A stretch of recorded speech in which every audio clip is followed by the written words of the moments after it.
was a big trout. Hey, what's up guys? This is Richard with Salt Strong. Today we're going to be going over 3 quick tips to help you be more successful when you fish a creek system in a new area. So let's get to it. Okay, so the very first tip I want to go over today is going to be your timing. And what I mean by that is what is going to be the water level within that creek system. The reason why this is important is because this really determines where those predatory and those bait fish are going to be stacked up at certain parts of the tide cycle. Today was a low and incoming tide, so let's take a quick look at this first clip and see exactly what area I targeted to catch this fish. Okay, so the tide just started coming into this creek, and if you look over here on the right side of the screen, this is actually a really shallow bank. You can tell that just by the way the angle is from that mud coming off of the grass. So this is not really a type of area you want to target. You want to actually target the left side of the screen over here. That bank is a lot better because you can tell how steep it is, and that's actually exactly where this hole was where I caught this fish. All right. Oh, look at that. Holy cow. All right, as you just saw, the area that I targeted was actually the very first hole within that creek system. Now, areas like this are going to be perfect for those predatory fish to be stacked up and waiting on the bait as it comes in with the tide. Okay, so the second tip I want to go over today is going to be watching for bait. Now, bait's going to really be that guideline that kind of helps you narrow down that timing that we were just talking about. So one great thing about bait is it is very consistent. What I mean by that is it typically comes into a creek system at about the same part of the tide cycle every day. So this is great if you want to come back in the next few days or even a week. That bait should generally be coming in with the tide at about the same time. So this really helps you with your timing and your future planning to where you can have success. And one more thing I did want to go over as well when looking for bait is really trying to figure out what type of bait it is. So is it a finfish or is it a shrimp? Fortunately for this day, I was able to see what type of bait it was, and it was indeed finger mullet. So I was able to throw on a Slam Shady 2.0. This one's actually got some teeth marks in it, and be able to have a lot of success because this is exactly what those fish wanted for that day. And we do sell these on our shop page at fishstrong.com. So if you have any questions, be sure to go there and check them out.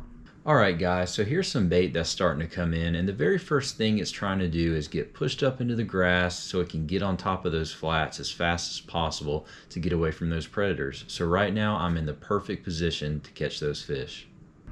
Alright, as you just saw, I was actually just ahead of that bait as it was coming into the creek system. And this is going to lead me to my third point, which is how to identify target zones. There's really 3 things that you need to think about when you identify a target zone. 1, is there going to be structure? 2, is there good current? And 3, is there an entrance or exit point for bait? So let's take a quick look and see exactly what type of target zone I was in to connect with this nice trout.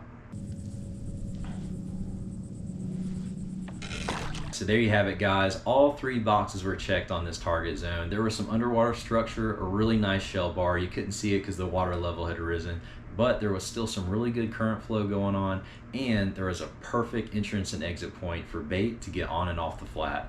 Alright, so we just finished up with the incoming tide, and now I do briefly want to go over the outgoing tide as well. So really it's going to be about the same as fishing the incoming tide, but really just in reverse order. So instead of those fish stacking up in the front of those target zones that we already identified, they're now going to be in the back, or really kind of more in the down current side of those zones. So let's take a quick look at these videos ahead, and you can see exactly where I was in relation to those target zones to connect with a couple fish on an outgoing tide.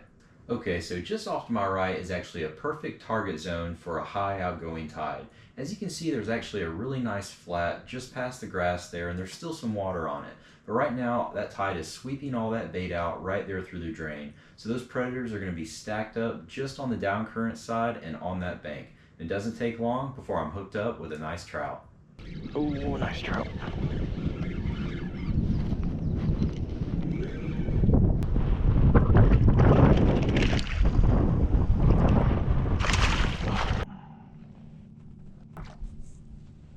So as the tide continued to move out in this area, I was actually able to find another really good target zone, really similar to what we were fishing before. As you can see, I was just on that down current side of that drain, and that's where that target area was. And all I had to do was throw a paddle tail right in that drain, bump it on the bottom, and I was able to connect with a really nice flounder.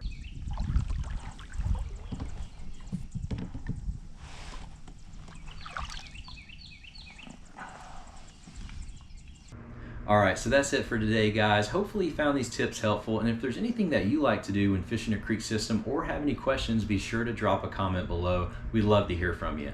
Also, if you're new to Salt Strong, just know that we're the best online fishing club in America because we literally guarantee that you will catch more fish while saving time and money. We do this by providing you with our premium education and exclusive online fishing community and huge discounts on the best tackle for saltwater anglers. To learn more, go to saltstrong.com. We hope to see you in the Insider Club family soon.